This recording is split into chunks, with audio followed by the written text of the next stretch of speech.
Okay, it's 7 o'clock, so we will start the regular board meeting for Hudsonville Public Schools on September 8th. So, we'll let Mr. Kilton no, I can't do that, Mr. Kilton. That's for you.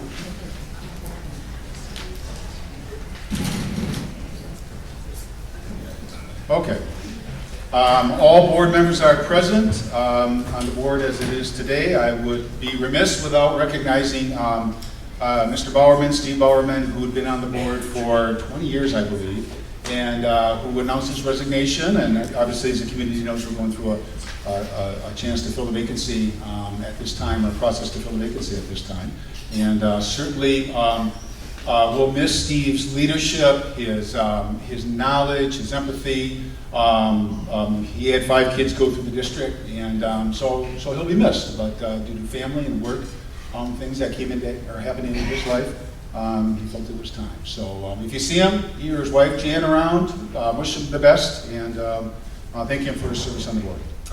Okay, first of all, we'll have a motion and a second, please, to approve the agenda. Motion by Don Stephen.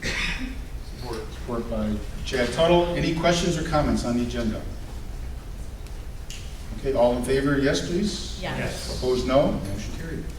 Next, we have the teaching and learning feature, and I think Ms. Taylor is going to kick us off here. Good evening. Welcome back to Teaching and Learning Features. It's been a while, and so I'm thrilled tonight to introduce Mr. Chris Bolhuis and Mr. Andrew DeWitt. Invite you to come forward at this time. Our students have had the privilege of experiences through summer science for, it looks like 54 years that we're going to hear about tonight. And really excited to be able to highlight this amazing opportunity this evening. Good evening. Thank you for having us on the agenda today. And as Amy mentioned, we're here to talk about summer science. I am Andrew DeWitt, and I'm a former summer science alum. I was in the program in 2004, and I was a 2005 Hudsonville graduate, and I've got the privilege to work with Mr. Chris Bolhuis here on the program. This summer was my 5th year. The program for me was really an inspiration. It was the reason that I went into the career that I went into after summer science way back when in 2004. I decided I wanted to go pursue a career in geology, so I went to Grand Valley and got my bachelor's degree. From there, I went on to Missouri State and got my master's. And from there, I pursued a career in environmental consulting. So I've been an environmental consultant for 11 years, and I currently work at a company called Atwell, and we support renewable energy clients across the country, pursuing renewable energy development, and I have a team of 20 people that I supervise now.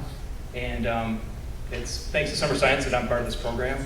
And it's something that means a lot to me. And so we're going to tell you a little bit more about how things have been going and a little bit more about the program. My name is Chris Bolhuis. I've been teaching here at Hudsonville. This is my 26th year here. And I've had the honor to lead summer science for 22 years. I've taught the program. And it's a privilege to work with one of my former students. It's a huge honor for me, especially Andrew. He's awesome. I teach at the freshman campus. I teach earth science, I teach geology, and I teach astronomy, which is a relatively new course. I think it's in its 4th year now. So, and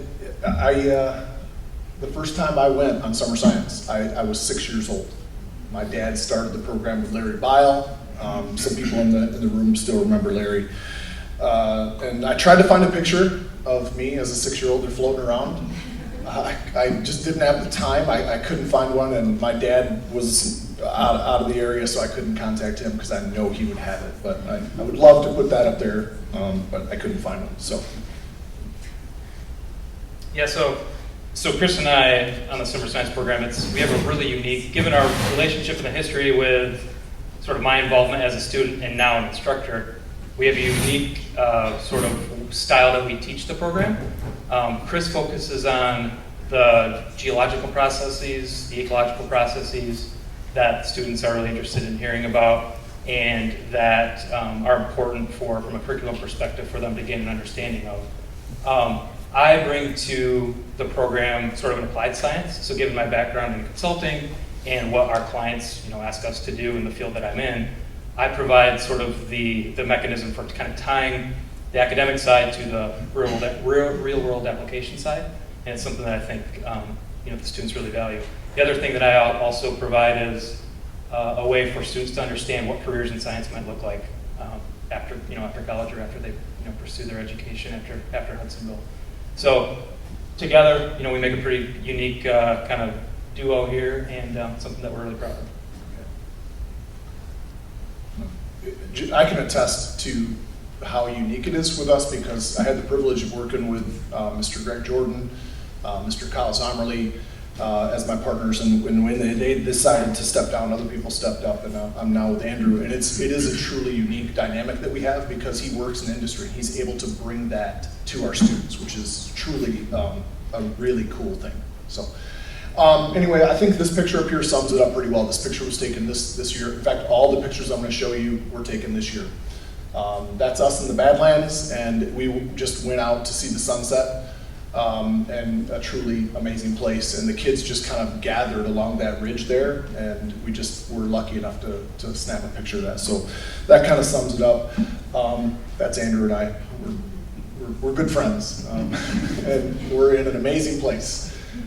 So I want to give a little bit of background. I'll just kind of flip through some slides as I'm talking here a little bit. But I don't know how familiar you board members are with this program. Dawn, I know that your daughter went on this back in 2004, I think, as well, with Andrew.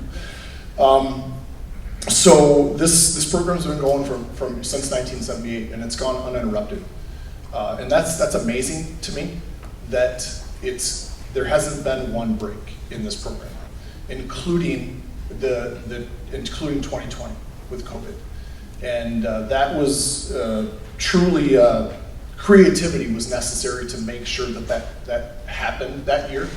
And the support that we got from Dr. Vanajak, the support that we got from Jordan Beal when I think about it, I get emotional.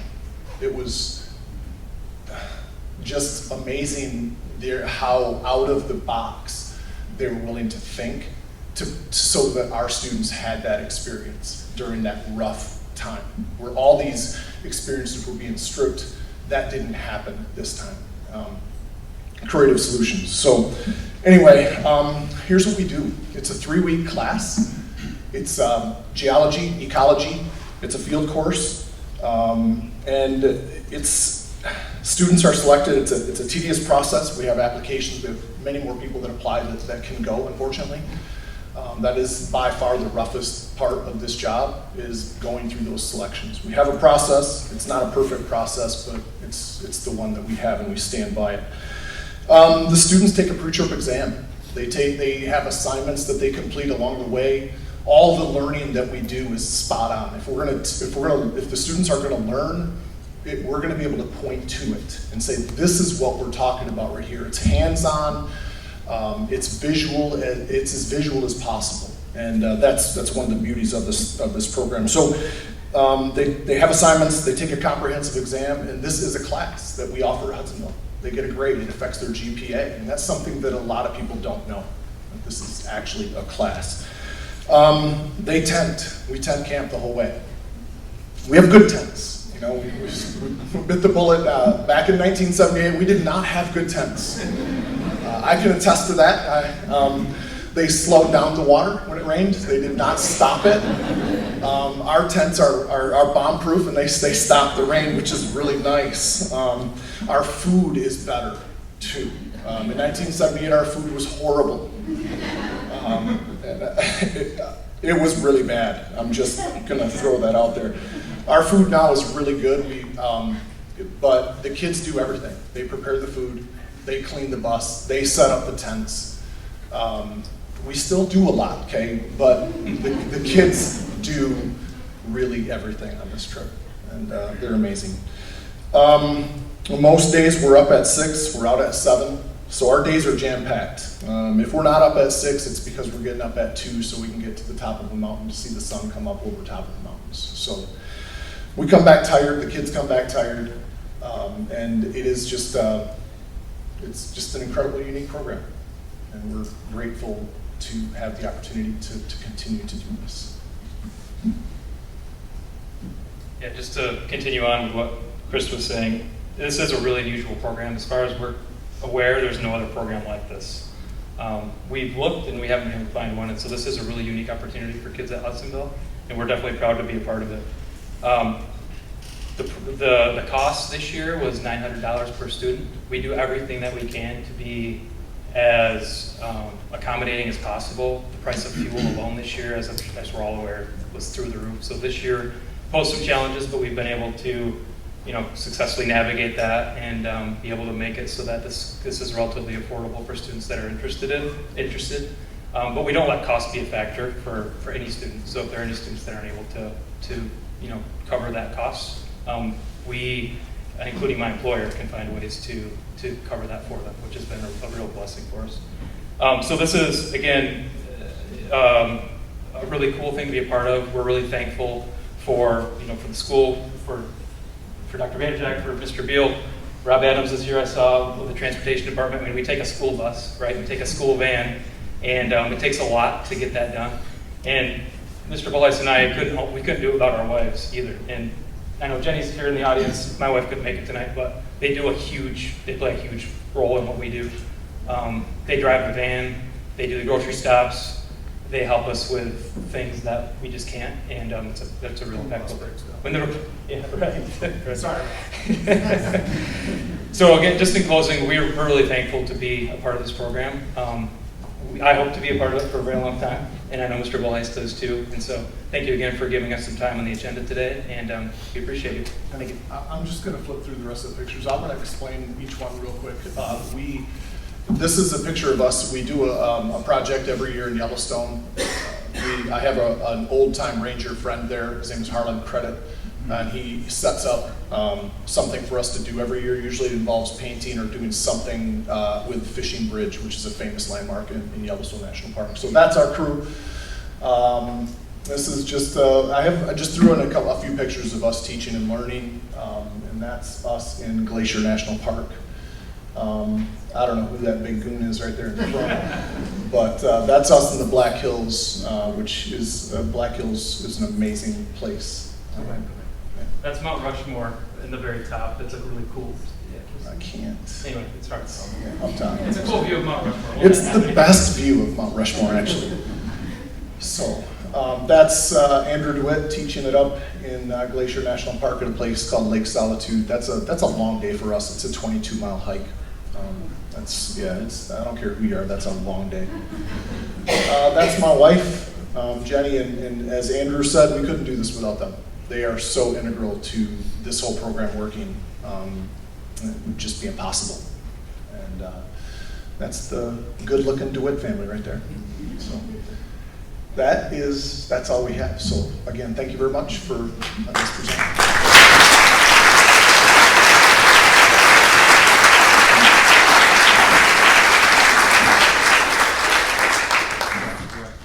So, some of us are familiar with this board. Do you have any questions, comments? We can't let you get away dead, guys, because this program is famous. So, board, go ahead.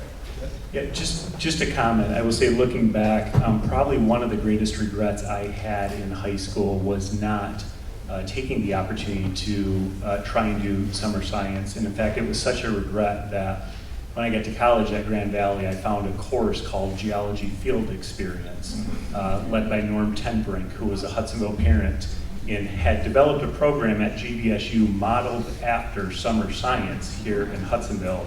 And I had the chance to do what I would say is the B version of summer science, which was a little bit shorter, but an incredible experience, and still looking back is probably one of the top 10 experiences of my life, and just incredible. And so I encourage our students who have that opportunity, who have that interest, don't have the same regret I had coming out of high school, and just thank you for everything that you do for our kids. It is a life-changing experience.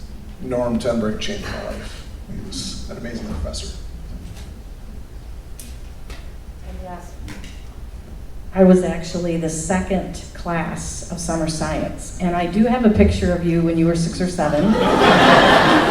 Those two little tow heads that sometimes you rode in your dad's van. And yes, the food was crappy. I think the choice was bologna or peanut butter. Every morning we had to make that. And yes, I slept in a van overnight because the tents in the Badlands did not hold water. And not only did my daughter go through, but I had a niece go through, and it really changed her life. And she went on to get a degree at Grand Valley in environmental area and is now working in that field. And just to see the opportunity that gave her and the encouragement that gave her to go beyond is just such an amazing thing you guys do. So thank you. Other comments? Anybody? I'll just add on to that. One of my sons was fortunate to go through a few years ago, and has now taken more trips back out to Glacier and Tetons and so forth.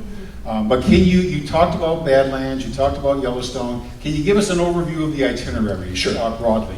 Yeah, I have that up here. Yeah, I know you do. So, yeah, we begin the trip from Hudsonville, but the trip really begins when we get to the Badlands in South Dakota. We spend just a day in the Badlands, then we go to the Black Hills. We spend, it's in South Dakota also, and we spend 3 days in the Black Hills. That's where Mount Rushmore is, but that's the least attractive thing about the Black Hills. They're amazing. Then we go to Devil's Tower in Wyoming. And from Devil's Tower, then we make a long drive over to the Grand Tetons, and we spend 3 days in the Tetons, and we just do a lot of hiking in the Tetons, which are amazing. I'm in love with them. Then we go to Yellowstone, and we spend 5 days in Yellowstone National Park. One of the things about this happened about 10 years ago with the government sequester that occurred. The group camping rates shot up, and they I don't know, fivefold-ish.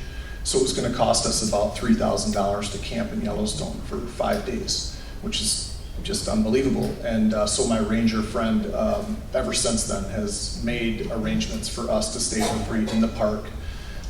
So we camp with the staff at Yellowstone. And then from Yellowstone we leave and we go to Glacier National Park for 3 days. And then from Glacier we're a long ways away from home, so it's just basically a drive from there. So. And if I recall, no cell phones, no electronics, which is, That was one of the best things that we did, actually. We were worried about it. I mean, we've never allowed them to have those with them, but we did when your daughter went, we allowed them to call home. So we would collect their cell phones and put them in a bag or lock them up, and they could call home, I think, twice.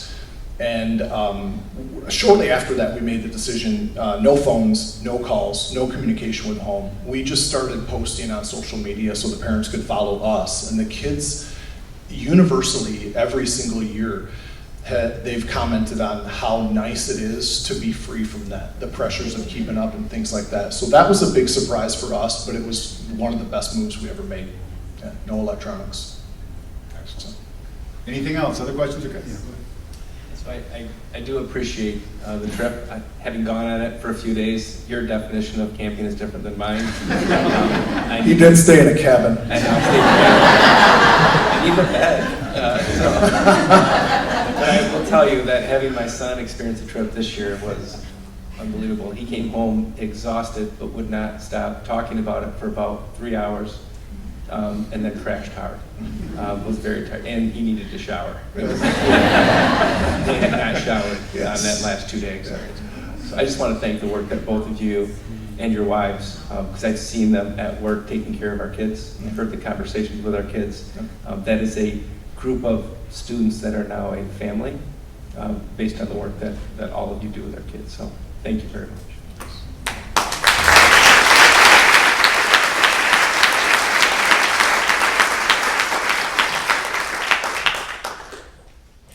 Excellent. Great. Thank you. That was a great update. Great overview of summer science. Okay, now we move on to student council report. I think we have Ethan DeWine here with us this evening. There it is. Love the Superman shirt. Thank you. I forgot to dress up. I was going to be that's nice. all right. I'd like to start out with, I actually this summer went on summer science along with Dr. Van Jack's son.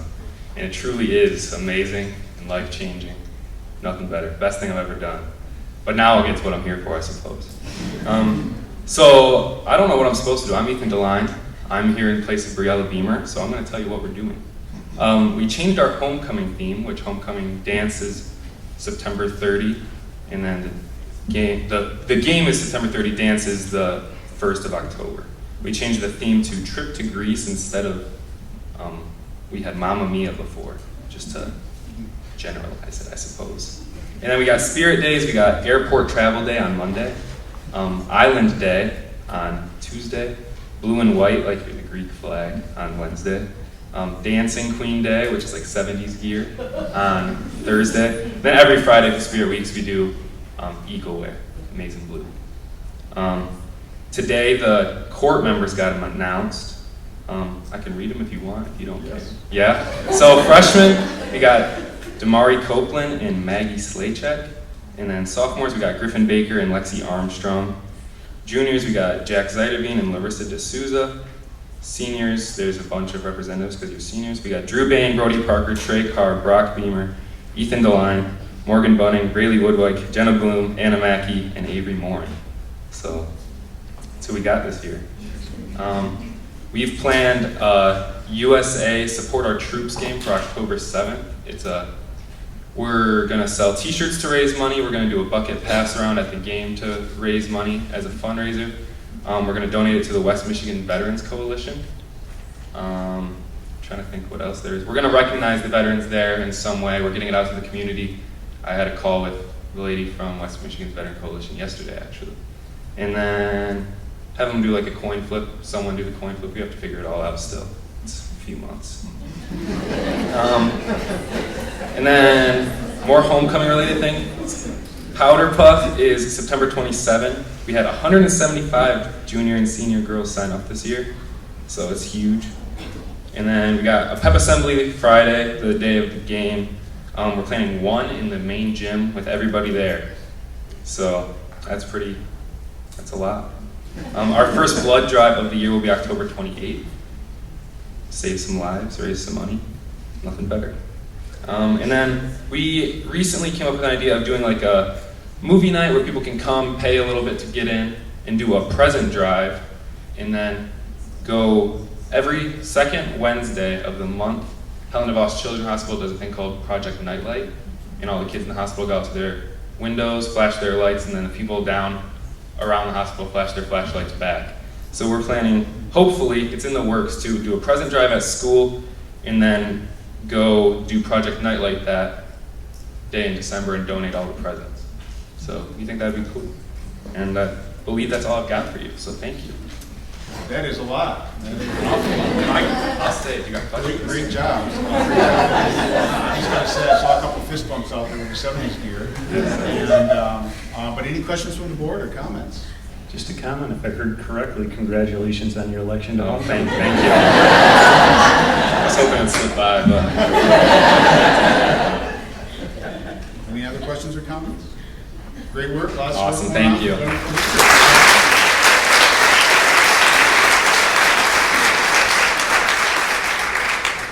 You did what you were supposed to do, Ethan, so good job. All right, next we move on to action items, consent agenda. Can I have a motion and a second, please, to approve the items in the consent agenda? So moved. Motion by Chad Tuttle, support from Larry Kavanagh. Any questions, comments, clarifications from the board? All in favor of the motion, please say yes. Yes. Opposed, no. Motion carried. We move on to regular action agenda. First up, we have MASA delegate nomination. Do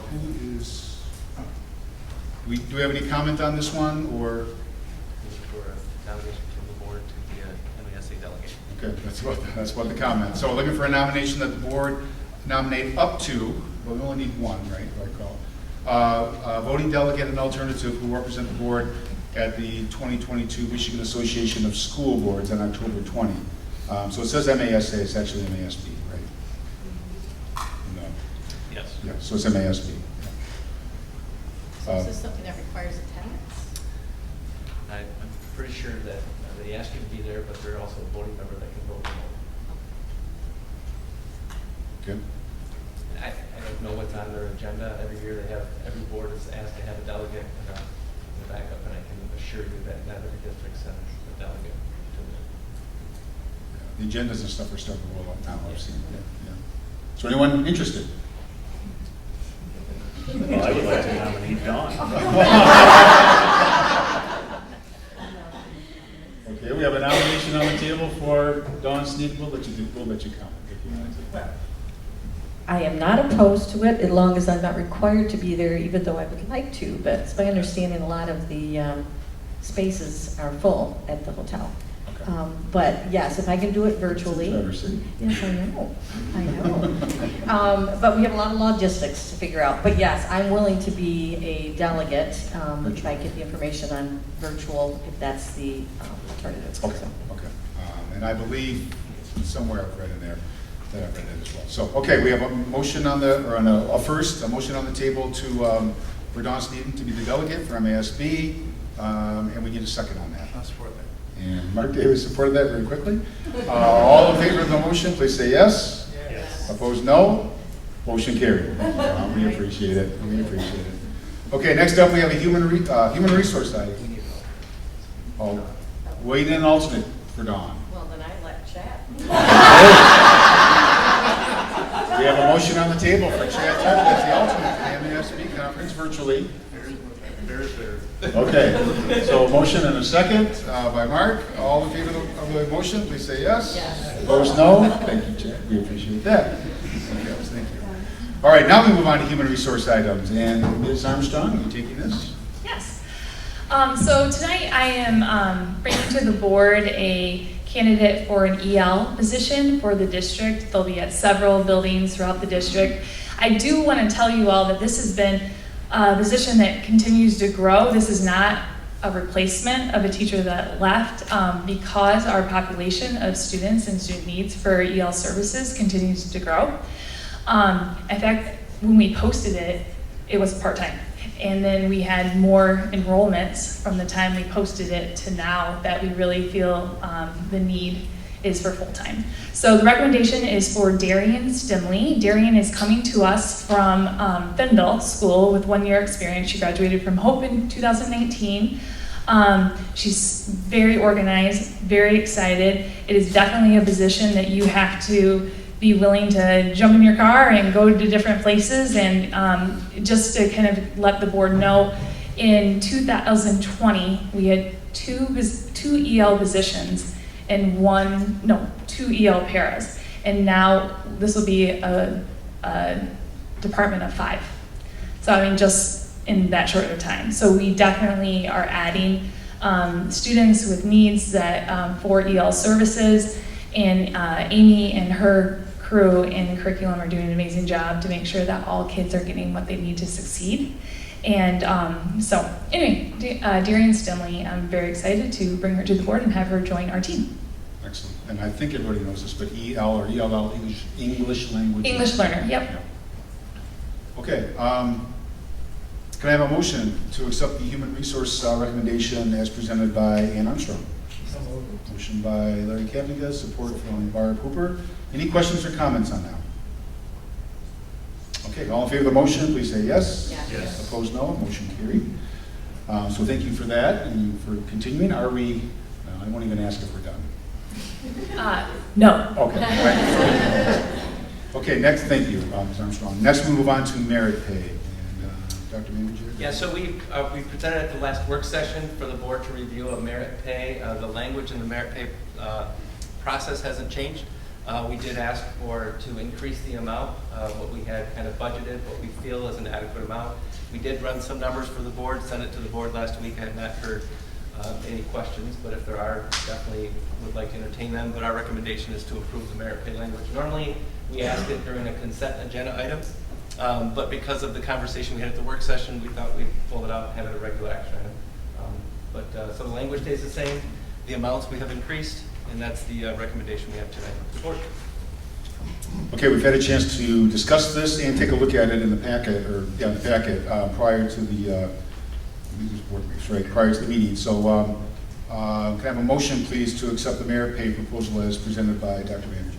I'll move that. Motion by Mark Davis. Support. Support from Chad Tuttle. Any questions or comments from the board? Is this retroactive? It's for the year, but not for people that taught like several years ago. That would 35 years, you're just outside the boundary. Just outside, sorry. you can make a motion if you want. Any other questions or comments?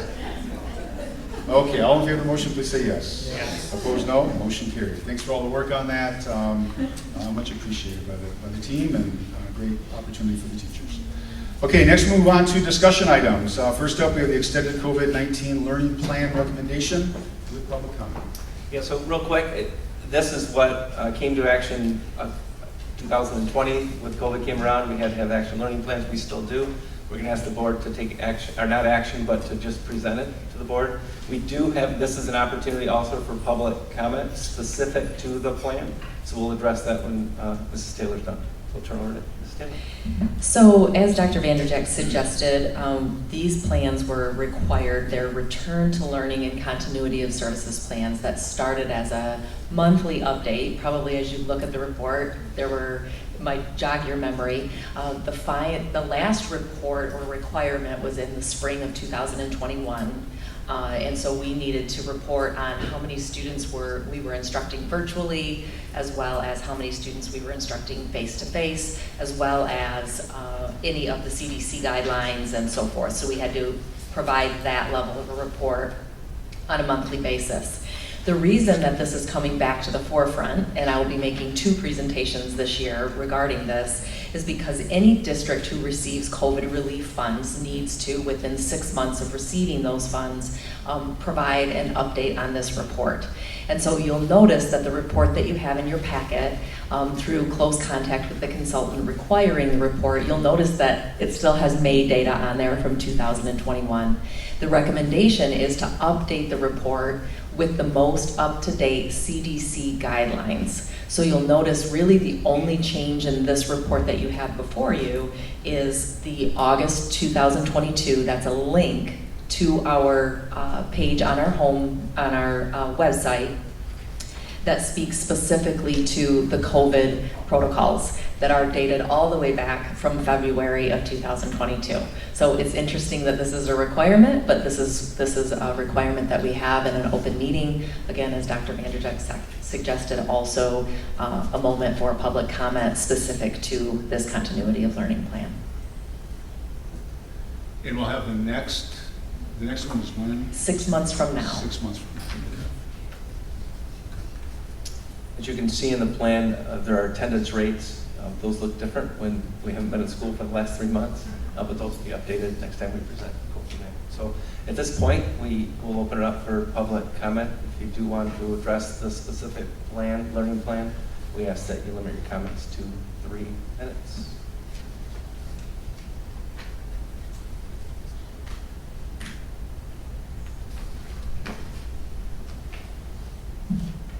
I'm not going to wait 3 minutes.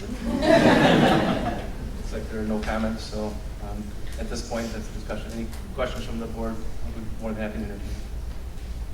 We've been through this a few times, so. We have, yes.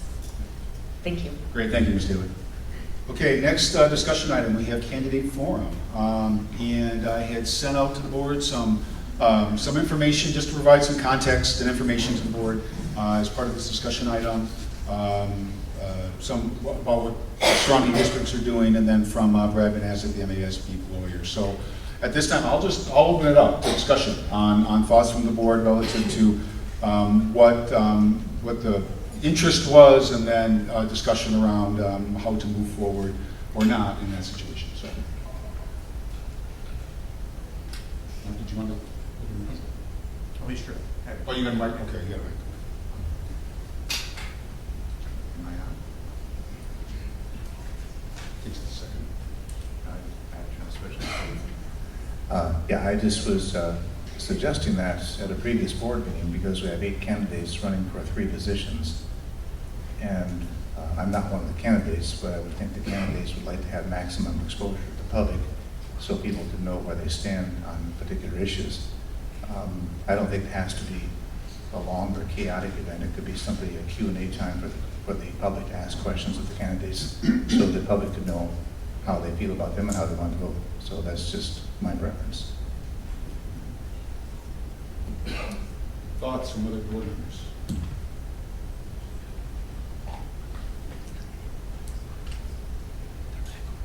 As much as I think everyone would like that, I do defer to the attorney for MASB and how careful we need to be with the Campaign Finance Act, and whether or not holding some sort of a forum, either as a district or as the board, presents some potential problems.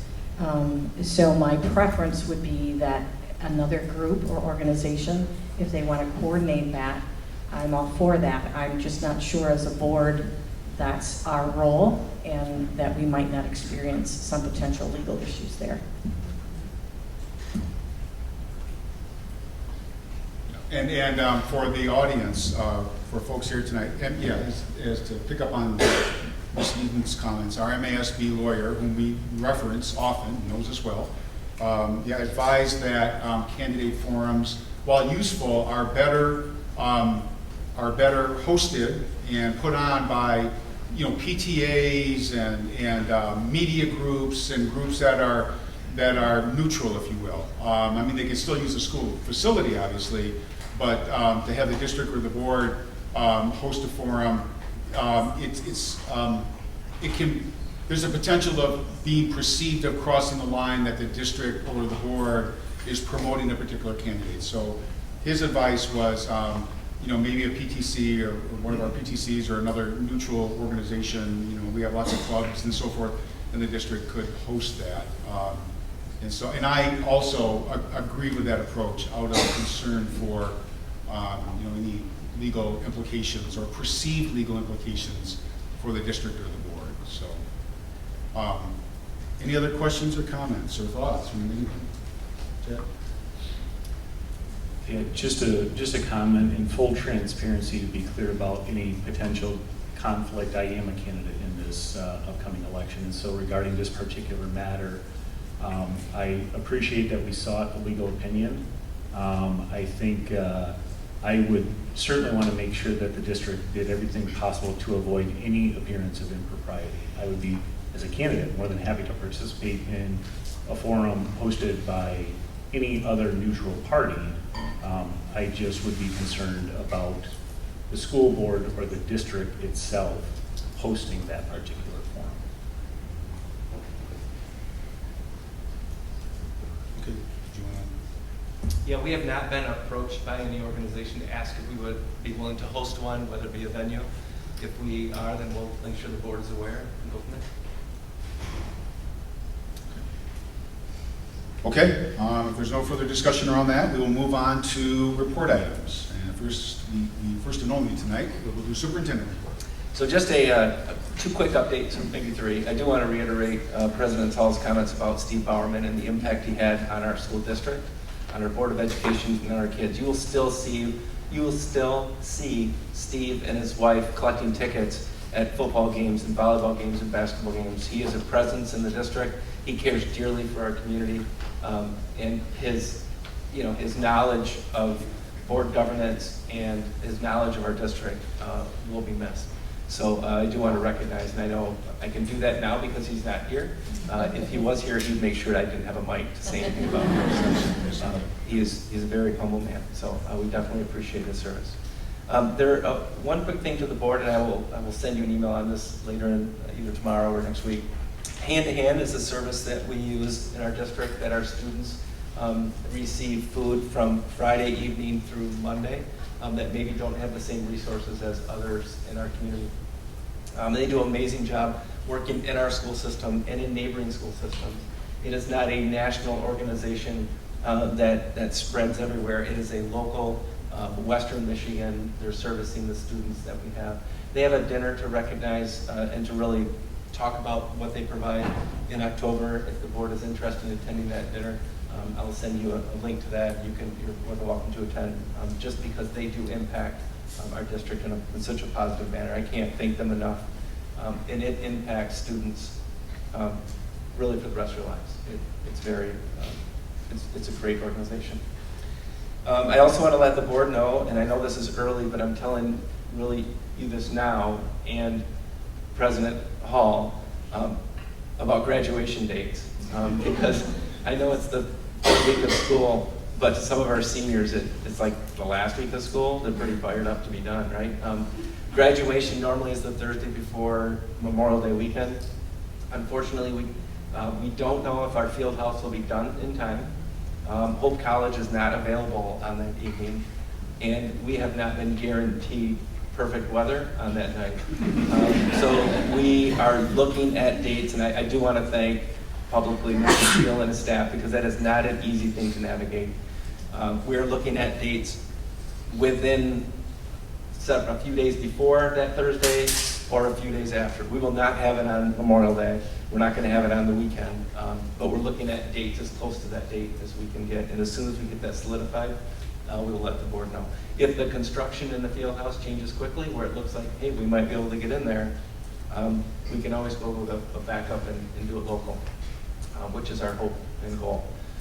But we'll do it after that. So besides that, that is it's a great start to the school year. I'd be remiss not to recognize our administrators in the room. We talked about them at our last board meeting, the work they did getting ready for the year. Now that the kids are there, I do want to thank them for their work. It is amazing to watch them in their buildings. For our teachers, a lot of them who are here, we can't thank you enough for your dedication and passion for all of your students. You are personable with each and every one of them. You care dearly for them. And we get to see that as we walk the hallways and pop in a lot of your classrooms. You are impressive. You're good people. And we just thank you for what you do.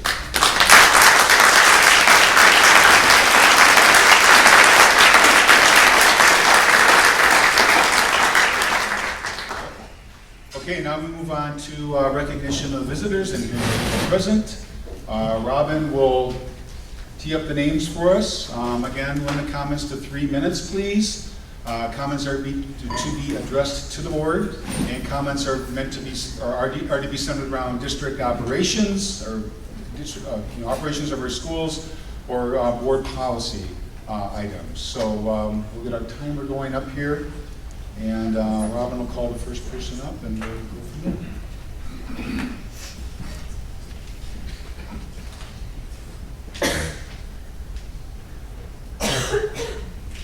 And while we're getting that set, I'll just mention that we're just into the school year, so administrators, central office team, I know you're all anxious to give us an update, but we'll give you all a pass tonight. So we'll start, I see the thumbs up. So we'll start next month when we're more into the school year, and we know what you're all working on now, getting kids in school and getting them going. So, okay, with that, Robin, go ahead. Greg Chansky.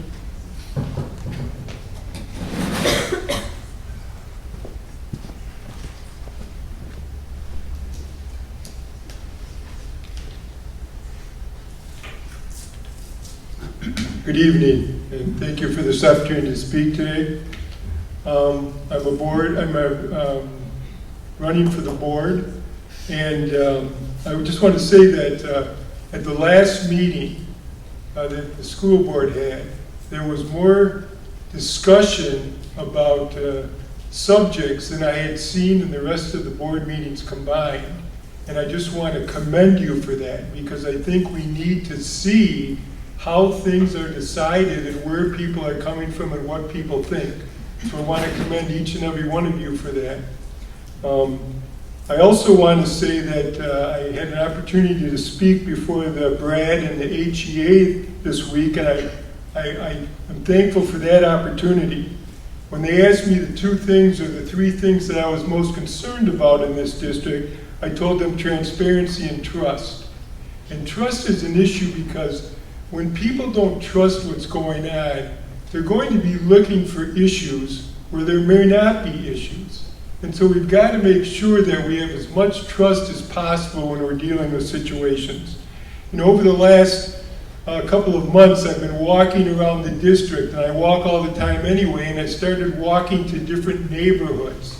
And over the last week, I've had the opportunity to spend some time with 3 or 4 parents at Hughes Park, and I asked a group of 3 mothers if what they thought about the Hudsonville School District. And one mother looked up and said, "That's a loaded question." And I thought to myself, that was very telling in and of itself, because I thought it was a simple question. But she went on to say that she had a child who was in the special ed department working with the school, and she is just amazed by everything that they do, and she was so thankful for what they did, and she couldn't commend them enough. But then I said, what about your other 4 kids? And she looked at me and she said, they're being homeschooled because I'm having a problem with some of the things going on in the district. The next mother then said to me, I have 5 kids and I homeschool all of them. But she said it has nothing to do with what's going on in the district. She said, I just felt I wanted to homeschool my kids. 2 days ago, I was driving down the road and I saw someone outside and I walked in. I said, hey, would you like to put up a sign? You're in a perfect location for that. And she said, yeah, I'll put up a sign. It was a grandmother who was very concerned about her grandkids. And by the time we got done talking, she had tears in her eyes because she was so distraught over some of the things that are going on. Whether real or perceived, there's a lot of hurt out there, there's a lot of angst, and there's a lot of things that can be done through transparency and trust. And I hope to do that once I get on the board. Thank you for your comments, Mr. Jansky. Next, Robin. Mindy Vanden Heuvel.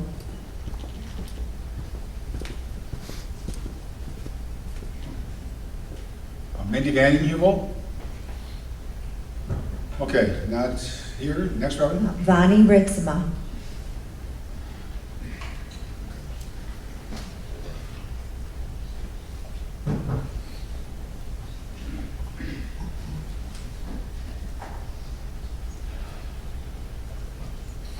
I had a big speech I wrote, but I'm going to condense it. I'm not a public speaker, and I almost ran out the door when I seen all these people here tonight. It's obvious I don't have children here. I'm an old lady, but I do have grandchildren here, and they're very special to me. I had the opportunity to attend the last work session, and I was quite disturbed by a lot of the things I've seen that night. I'm not going to go into all of that, but one of the questions was about the millage. And do we know why people voted no? Because it did pass, but it passed by the lowest margin it has. I'm one of those people that voted no, and it's because of the trust and transparency that is not here. I've seen a lot of things. I've heard a lot of things from the people that I know here, and that's why I voted no. My entire family voted no. And I'm also going to say tonight that I'm ashamed. In the past, I haven't taken the time to look at the candidates, and I've made some poor choices on who I voted for school board members. I won't do that again, neither will my family members. And so my pastor always says silence is concurrence, so that's why I had to speak tonight. Let you folks know that there's a lot going on here with the curriculum, books, posters in the hallway, things that shouldn't be in a school. And so that's why I came tonight. And I'm looking forward to the election. Lord willing, I hope we get some new school board members in here that will work on this. Thank you. Thank you for your comments, Ms. Respond. Keith Leyendecker.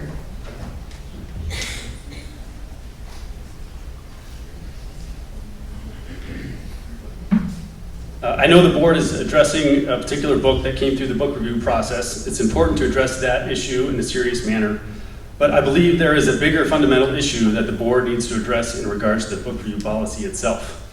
In drafting that review process, the administration equated the legal protections of a public library to that of a classroom library. It is false to equate the two. The board and the district has near total legal authority to regulate classroom libraries differently than school libraries or public libraries. The policy as it is currently written has left the district in a very bad position to address issues in the classroom. Take the book Mein Kampf, for example. Hitler's Manifesto is a book of historical significance that shaped the world in the 20th century. It also helped lead to the deaths of tens of millions of people. Should it be allowed in a public library? Probably. Should it be in a school library? You can make that argument. Should it be allowed to have 12 copies on a high school teacher's desk in their class library? The current process makes no distinction between the three different libraries. Classroom libraries exist for the express purpose of teachers to devote those books to their students. No book belongs in a classroom library if it is too inappropriate to be included in class reading lists. And I know the book you guys are looking at was removed from the class reading list because everyone agreed it is inappropriate for a class reading list. That should probably be the bar. The bar should not be, is it allowed in a public library or not?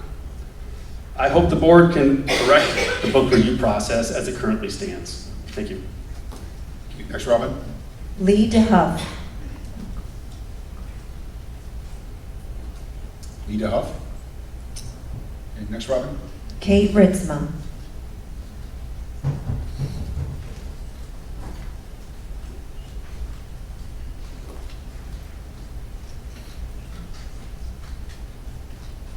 Hello. I just wanted to say when we heard about the ways that we can catalog books for the classroom libraries, the school libraries, and get them all into a system that parents and community members can go ahead and look at what books are in the classrooms. It sounded like you needed help with cataloging those books. You figured it was probably going to take a lot of money to hire some people to come in and do that. And I want you to know, I have offered my assistance time and time again. I will come in, I will sit in a hallway with a laptop and catalog books. I know there's multiple parents in here and in this district that would offer a lending hand to you if you would just accept it. I am willing to, my children are on a bus route that's a double bus route, so they get to school 45 minutes early. I am willing to go to the playground and sit outside and monitor these kids so that other teachers and staff don't have to. I am here, I work from home, I'm available any time of the day, and I just want you guys to use the parents. Everybody in this community, I'm sure, would be more than willing to help you guys out if you just accepted our help. Thank you. Thank you, Ms. Ritzma. Next, Joy Robin. Hemis.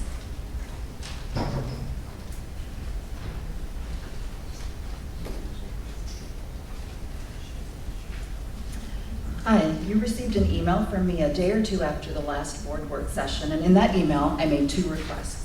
First, I extended an invitation to each of you to have coffee with me and discuss why I voted the way I did on the millage renewal. Mr. Hall and Ms. Sneeden, you both expressed interest in the message being sent, and I even offered to pick up the tab for the coffee. The only board members that even acknowledged receiving my email were Ms. Hooper, Mr. Davis, and Mr. Hall. My second request was about obtaining a copy of the MTSS document that had been discussed during the board work session. Thank you, Mr. Hall and Ms. Taylor, for providing the document and pointing me to the SOAR 4 document on the HPS website, which lays out the plan and direction in which the district is headed. In both documents under curriculum, SEL and DEIB are listed as short-term and ongoing goals, respectively. As a concerned parent, moving in this direction is why I voted the way I did on that millage. I spent some time last night looking into what MTSS is. It's been a while since I've been in the classroom, and I have a lot to learn. But this led me to the Michigan Department of Education website, which seems to me then that there's funding connected to the implementation of MTSS, which kind of, I suppose, is why now we have PBIS and MTSS specialists in each of the elementary schools. As a parent, I would love to see us moving away from SEL and, for that matter, what I've seen of PBIS. But they clearly are part of the MTSS framework. If we must implement MTSS, why not move SEL up to Tier 2, target the students that really need SEL? The ruler curriculum is having to be worked on quite a bit to be used in our schools, and even so, just last year, my 4th graders spent precious classroom time learning about the word and feeling ashamed, what it's like to feel ashamed when you do and don't feel ashamed. And DEIB, I am convinced, will bring increased division rather than healing and the promotion of common understanding. There is a better way to deal with issues around diversity. One of the biggest reasons my husband and I moved to Hudsonville over 12 years ago was the excellent public school system. We were very happy with our choice. We would let people know how amazing Hudsonville was, how fortunate we were to live here. The last few years have felt like a bait and switch, although we still love the 2 schools our boys are in. Ms. Sneeden, you stress how important it is to raise children who will be contributing members of a global society. I get that concept. Over my adult life, I've lived in 10 cities and towns in 5 countries, and I personally hold 3 passports. I have seen the world, and I have made the choice to live here because I want the kind of education that has historically been offered here, that will set my children up with a solid academic foundation to be contributing responsible members of a global society. I'd still love to have coffee with you anytime, and my biggest request is that you listen to the people in this community and what they want for the children of this community. We as a family are fortunate to have moved to Hudsonville because of the school district, and we are also fortunate to be able to move away from Hudsonville because of the school district. Thank you for comments, Ms. Hemis. Paul Zielinski.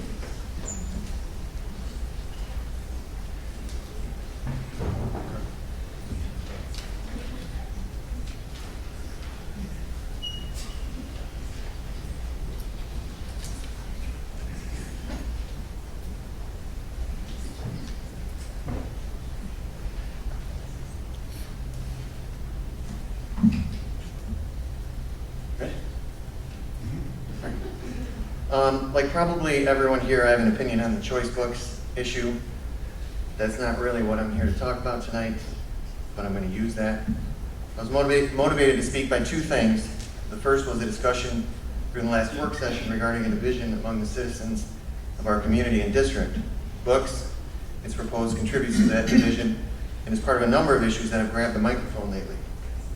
We're not as united and not as happy as a community as we used to be. Thinking about this reminded me of a mural on one of the hallway walls at the high school. It's an image of Hudsonville. Under it's written, "City on a Hill."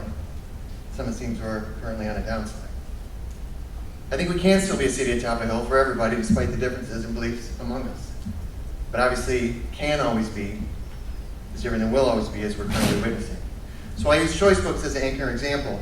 I have my doubts that removing any number of choice books from the high school will have any significant effect on our sense of unity that was discussed, but I don't know that keeping them will either. That's not my argument. I have my opinions on it. You can agree or disagree. Everybody can agree or disagree. Freedom to disagree and argue one's position is one of the foundational beauties of our country. But I think many believe that it's the issues that are causing all this unrest within the district with each other. It's my contention that if we want to get back to the top of that hill, it's not going to happen based on whatever decision is ultimately made on choice books. Issues inviting division will still be here. The real catalyst for me speaking tonight was a reply all email sent to one of my colleagues, as well as to 50+ parents of the two teacher students. The email was insulting, degrading, and immature. It's a good example of how many of us nowadays choose to communicate at others or about them rather than to others when the other demonstrates a difference of belief. Anyway, this made me think of the divisions brought up at the work session. I don't think that it's so much our differences and the issues that potentially accompany them that are causing such a palpable division. I mean, I've been here long enough to know that these differences have been here even 20 or so years ago, but it's the way we're now choosing to behave toward each other. And I use the word behave because of the connotations I have with the word. When we grow up, we ought to expect to know how to pose an argument in a logical, grown-up manner. The problem is that more and more of us in the last bunch of years are mistaking the presentation of an argument with the throwing of a tantrum and being a verbal bully. The purpose of an argument is to persuade our audience, not to mock and humiliate them. That's not argument. That's just mean. And again, I'm not here to argue which decision should be made on the book thing, and I'm not dismissing its importance to either side. We have our beliefs and they come from a very visceral place, and that deserves respect. What I'm arguing is that we all put more effort into being respectable. This will elevate us as human beings, it'll elevate us as a community and district, back to the top of that hill. Thank you for your comments, Mr. Zansky. Next item.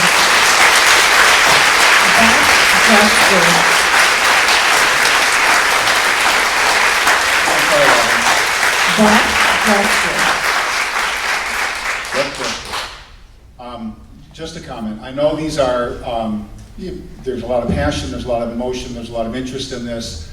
We do appreciate the comments as a board. We do listen to those. We do ask that applause be not occur or kept to a minimum, please, because we do want to get through the comments. We want to show, as Mr. Zielinski just said, respect for everybody and everybody's comments, no matter which side of an issue you're on. And it's okay to be on different sides of an issue. Holding the applause down, again, shows that respect that I think Mr. Zielinski just emphasized. So I please ask that from the audience. Thank you. I'm Beth Jester. And I live in the Lowing Woods community that was discussed in the last board meeting as regards to school of choice busing. As a resident of that neighborhood, I wanted to come here tonight and share a little bit of perspective as to why this area in particular seems to have so many school of choice students. I have a son, Jonah, who attends Jennison Junior High, and a daughter, Rachel, who attends Bowerwood Elementary, both through school of choice. Lowing Woods as a neighborhood is very much marketed as either a Jennison or a Hudsonville school district, but not according to the actual lines that are drawn through our community for those boundaries. They are marketed according to the school interest of the potential home buyer. We built our dream home in this neighborhood in 2015. We moved to Jennison for Jennison schools. We toured the school. We built at a Jennison address, and we thought we were moving into the Jennison Public School District. It wasn't until we registered our son for kindergarten, when we were asked to fill out school of choice paperwork, that we learned that we were in fact in the Hudsonville School District. At first, I felt really embarrassed to have made this mistake, and obviously we weren't moving, we were in our dream home. But in talking to my neighbors, I realized that many of them had had a very similar experience to ours. They were told that the neighborhood was Jenison Schools, or at least that it was a mixed district, and that it was always promoted that both districts send buses into Lowen Woods. Our family's experience of having felt deceived is very common for buyers in Lowen Woods. I recognize that none of these promises were made by either Jenison or Hudsonville school districts, and much of this needs to be addressed with the developer and its agents. However, I hope that you will consider our family's experience and the experience of our neighbors as you work toward a final solution for busing. Perhaps allowing existing students to continue to use Jenison buses and gradually ending stops for future students would be a reasonable compromise. Since I have a minute left, safety was also brought up several times during the last meeting. I appreciate that the board is thinking about this because I think we all want students to be safe. The focus of that discussion seemed to be about the distance to future bus stops, but I'd like to point out an additional consideration. The traffic congestion on Bauer and around the Jenison High School and junior high and elementary schools is already really significant at drop-off and pickup times. And if busing is removed and we have many hundreds of more parents dropping off kids at these schools, it's going to get more congested, and that too is a safety consideration that should be thought about. So thank you for your time and for considering how families like mine will be impacted by potential busing changes. Thank you, Ms. Jester. Mercedes Watts.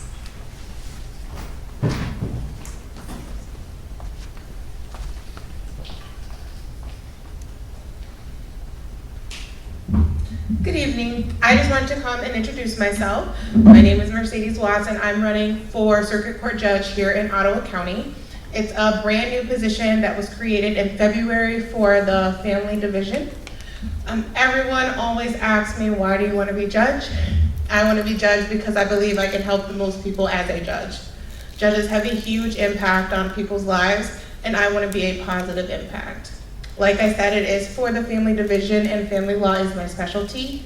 I am a Grand Valley alum. I attended DePaul University in Chicago for law school.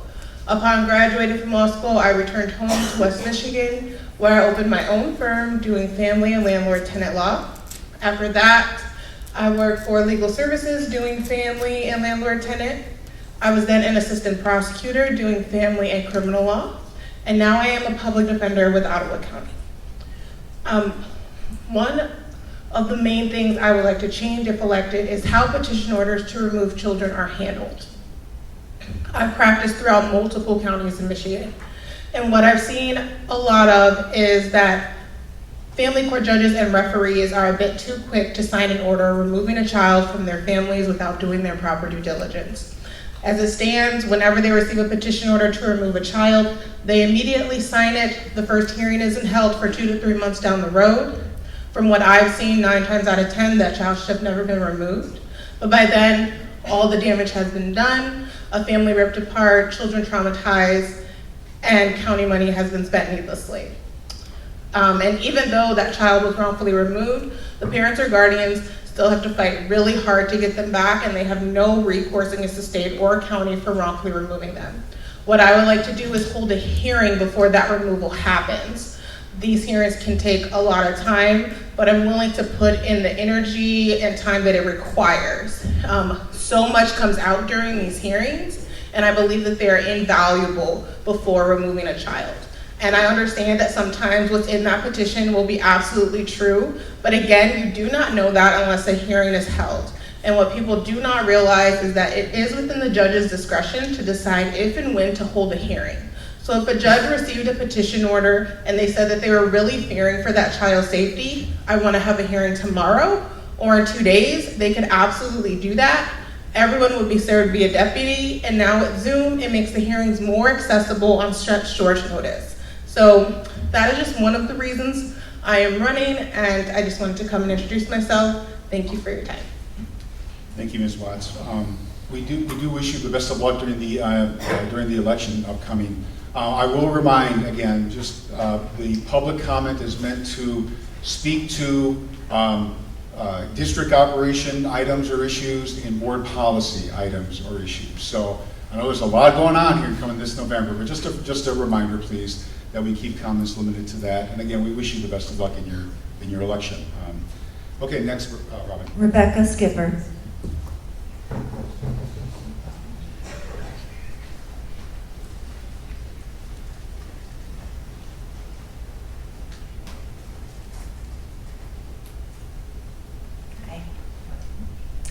I stand before you tonight disappointed and betrayed.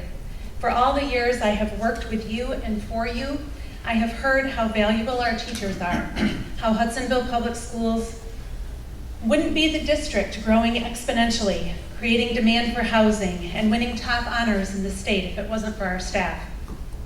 Yet in the last 12 months, you have violated your code of conduct in at least 6 areas, catered to extremist voices, and most importantly, failed our staff and students. At the December 2021 board meeting, a board member shared that a novel with an LGBTQ character appeared to have done minimal damage to students while appearing to have not indoctrinated them. Are you aware we have LGBTQ students in our schools? These senseless comments violate Standard 1. You violated Standard 2 by allowing name calling of teachers and disrespect in your meetings. Teachers have been called unprofessional, pedophiles, groomers. Our judgment has been questioned. We've been told we couldn't be trusted. One board member stated after a parent had signed a permission slip for a book, "We all know some people shouldn't be parents." By grandstanding with audiences so as to placate a small group of individuals who are vocal, thus garnering possible election votes and keeping these voices appeased, you haven't followed Standard 6. Saying that a novel with an LGBTQ character or same-sex couple could be indoctrination of sexual preferences, that it thankfully didn't cause any harm, is a violation of Standard 9. Did you ever read The Very Hungry Caterpillar? Did you turn into a caterpillar? Did an LGBTQ individual ever turn straight because a novel had a straight character? This violates Standard 9. You have required a book review committee to act as agents of the board. And then when people didn't like the decision, you decided to make yourselves the new jury and judge. Why ask people to do this work at all? You will make a decision without even reading the book. This shows a violation of Standard 11. You're willing to listen to the voices of 3 parents protesting, but not to the collective expertise and professionalism of your teachers. A great example of this lack of support is your willingness to spend hundreds of thousands of dollars to purchase new equipment and catalog all books in the district, a process that has taken neighboring districts years. But you won't spend $3,000 on diversity training for staff only to work for our 140 students of color. It's clear you don't want to support our work for all students. Standards 13 and 14 are violated by meeting with groups and giving credence to their desires at the Hudsonville Fair in 2021. Posting desires as recently as last night on a social media page and bending to the demands of this group opposed to our district's progress is unacceptable. This board has given a lot of words to me about the value of our teachers. We follow your board policies. Now it's time to stick to your code of conduct and honor your words. If you can't, then perhaps being on the board is not the place for you. Thank you for your comments, Ms. Skipper. Jenna Braun.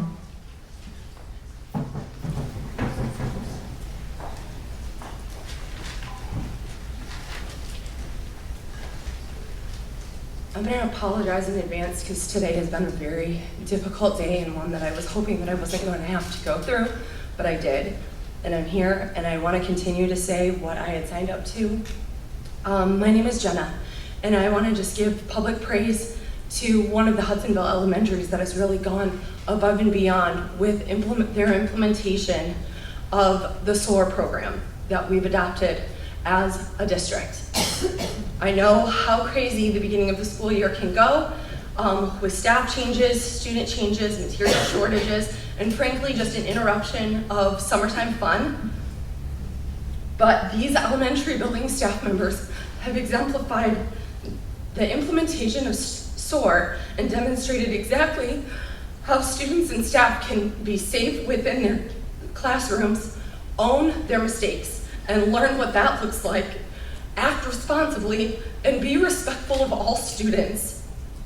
I so appreciate the dedication that this school in particular has had regarding these 4 principles and ensuring that all students feel safe and secure within their learning environments.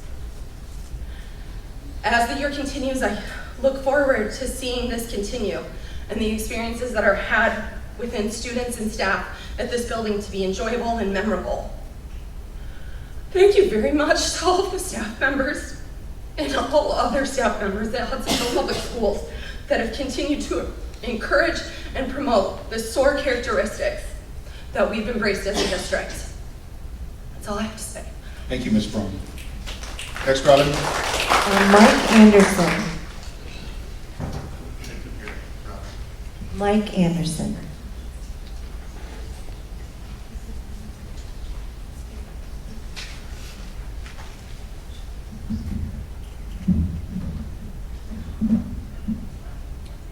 Good evening. My name is Mike Anderson. I'm in my 19th year of teaching, in my 18th year at Hudsonville, where I currently serve as the high school English department chair, a position I've held for over a dozen years. I'm here tonight to speak to the vitriol and disrespect that has been directed toward myself, other teachers, and administrators in this district as a whole.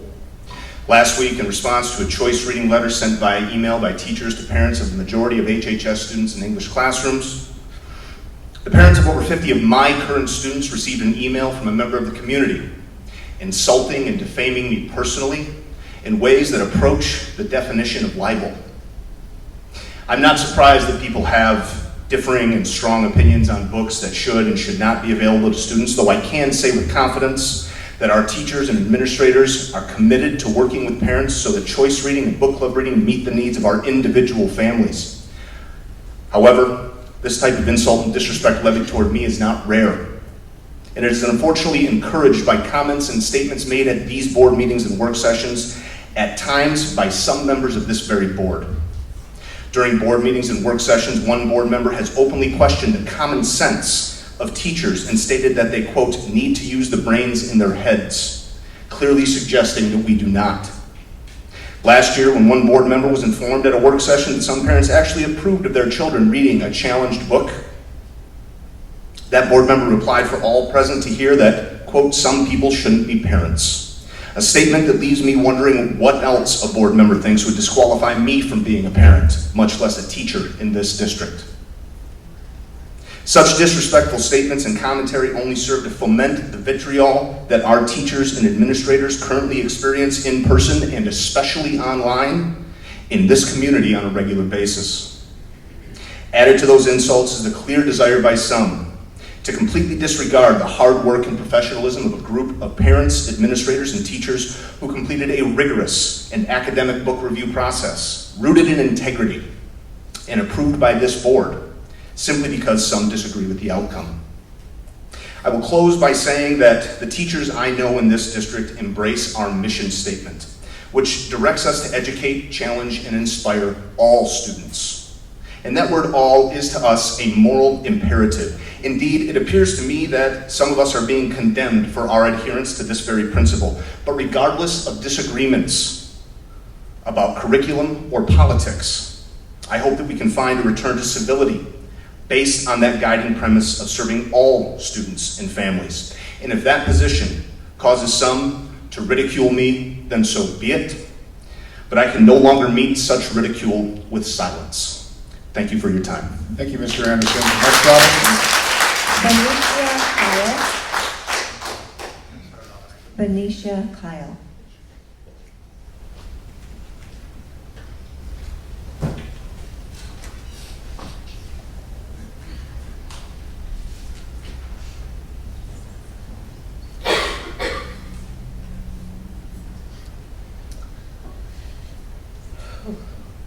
Okay. Good evening. I think there's some confusion with many people about why some of us are here, and I'm going to make that a little clearer for everybody. I'm not here to indoctrinate your child. I'm not here to talk about the Bible, Christian upbringings, be anti this or talk about the library. I'm here because I care about kids. Kids, Black, brown, Asian, all kids, LGBTQ, gay, Muslim, Christian, all kids. Right? So, in fact, I think that's why most of the folks that I'm sitting with tonight are for all kids. Last month, like every month, was highlighted by yelling about the LGBT community and othering those, such as the superintendent and teachers who support the marginalized students in this district. Unfortunately, the one gentleman and a few grandparents utilize the Bible to support their hate, which always confuses me. So I thought I'd use some facts and numbers to emphasize why we need to use love towards the children who identify as being in the LGBT plus community, why erasing their needs is actually a matter of life or death. 61,000 youth identify as LGBTQ plus in Michigan, possibly more, but with 50% reporting negative reactions from parents, they don't come out. 1 in 4 youth must leave their homes after coming out. 68% of LGBTQ plus youth have experienced family rejection after coming out. 67% of LGBTQ plus youth students hear negative remarks about LGBT plus people in their homes.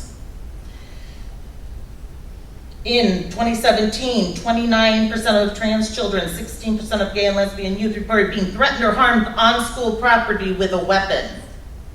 But in 2019, 43 and 29% respectively reported. That means the numbers are going up.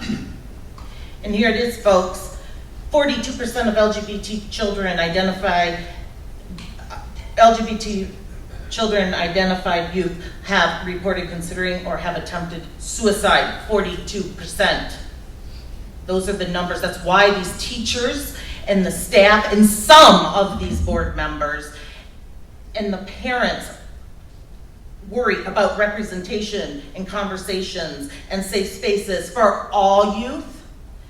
This is why. Let those numbers sink in. These kids aren't being put out and rejected by their families that support education, books, and art that support them. Nope, they're being kicked out by good old-fashioned people like the lovely wolves, spewing hate while wearing thinly made sheep's clothing, standing up here every month. And this bullying and othering of adults towards the teachers and adults that want to support these children needs to stop. The board needs to start standing up to these people and their attacks on these children, not keep running up to the hate speakers after every meeting. To what? Congratulate them on their hate speech? Yeah, I'm calling you out, because this is what we see every month. Thank you for your comments, Ms. Carter. Anyone else, Robin? Okay, that's it. It's, no more speakers this evening? Okay, we will do a board roundtable and then we will adjourn. Mr. Davis, any comments?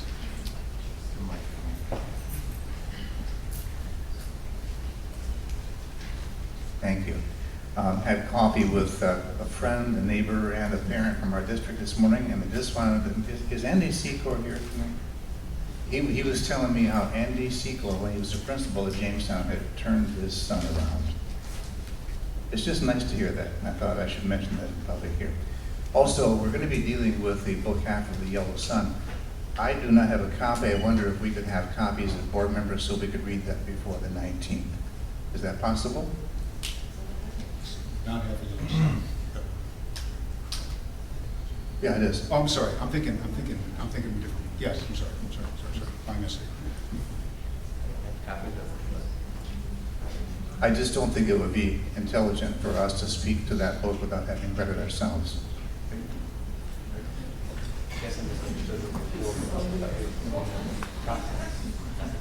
Yeah, we're repealing the process. We're repealing the findings of the book review committee, and not the book itself. So, as the policy states, the board members have the right or not to read the book. I get your point about being conversant with the book by reading it, but we're appealing the outcomes of the book review committee. Which I would think would require us to know the content of the book. And for some, that may be the case. For others, that's an individual board decision, Mark. That's an individual board decision. Now, if you like the book, I would like the book, yes. I would like to read it. Amazon, or maybe Amy can help. Sure, that'd be fine. So, that'd be fine. I'd be happy to read it. Okay. In fact, I would like to read it before I can comment on it. Jack? So, knowing the school year started, just wanted to take a moment to express gratitude again for all the administrators, and love to see all the teachers here tonight too. And just a special thank you to all of you. And knowing that we talked about the merit policy tonight, I'm glad that we have that in place, but I know that all of you have done all of that before we ever had anything like that in place. I had a chance earlier tonight to go up to the middle school cross-country meet up in Mona Shores and see our middle schoolers run. Really awesome to see those kiddos out there at their first meet. I know that it's teachers who spend extra time to make that happen, teachers who put on extracurricular activities, teachers who invest their evenings, their weekends, their time in providing experiences beyond the classroom. Mr. Bullheis, Mr. DeWitt, phenomenal presentation tonight. Such an investment of your time and talents over years, and to hear the way that that impacts kids. It's powerful to think of the experience that kids get here at Hudsonville. Appreciate the comments tonight. I completely agree with the comments around getting towards civility. It's important that we be able to wrestle with difficult issues in civil ways and be able to respectfully understand various perspectives and ultimately understand others' opinions, regardless of whether or not that changes your own opinion. I appreciate the comments that we had that speak to that. I hope that we see more of that. I'm comfortable wrestling with very difficult topics, and I hope that we can continue to do so in very respectful ways. And I hope, please, I do appreciate the comments regarding our board conduct policy as well, and I hope please do hold me accountable to that. I feel like my signature on that needs to mean something. I'll hold myself accountable to that, but if you see me step out of line with that, please hold me accountable for that too. So appreciate the comments.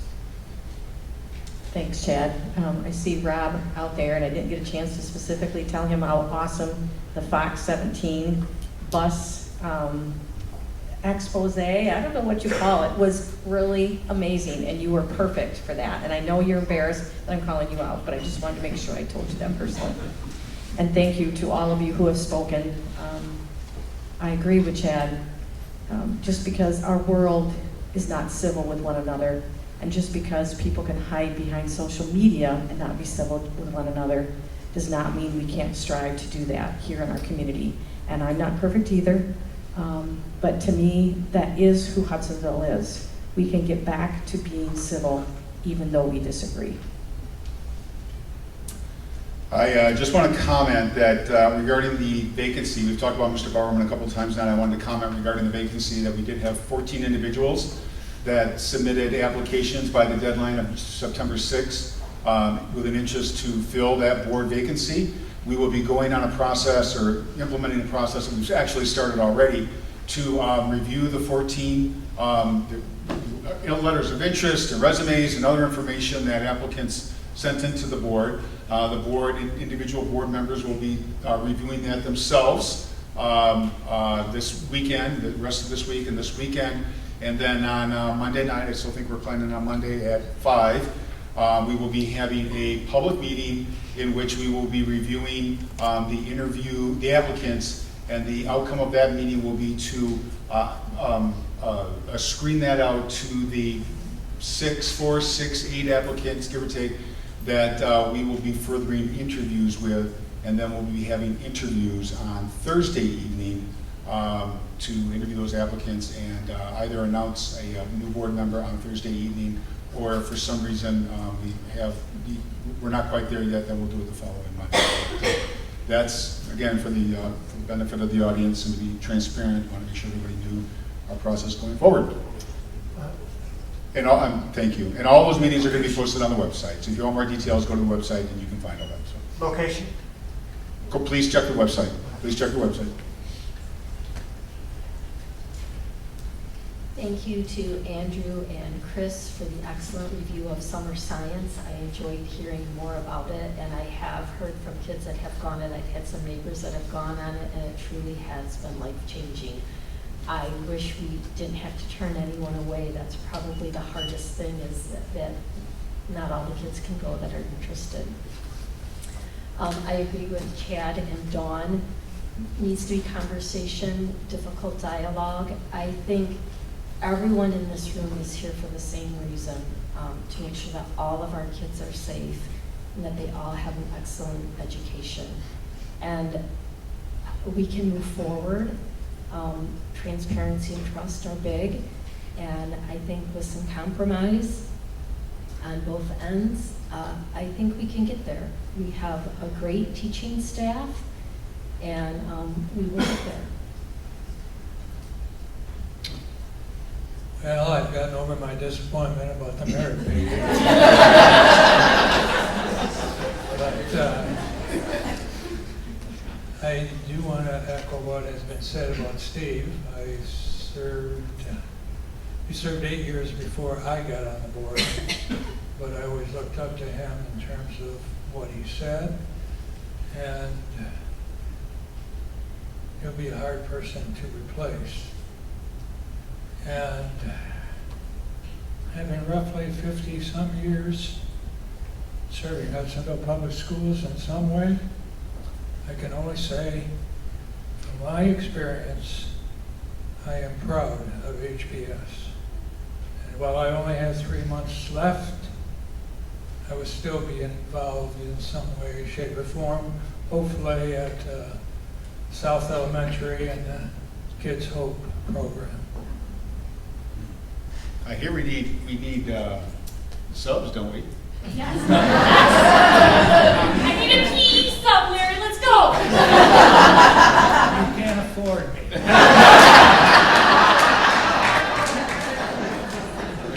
Okay, anything else? Okay, with that, may I have a motion, please, and a second to adjourn? Motion by Chad Tuttle, support from Dawn Sneeden. All in favor? Yes. We are adjourned. Thank you, everyone, for coming this evening.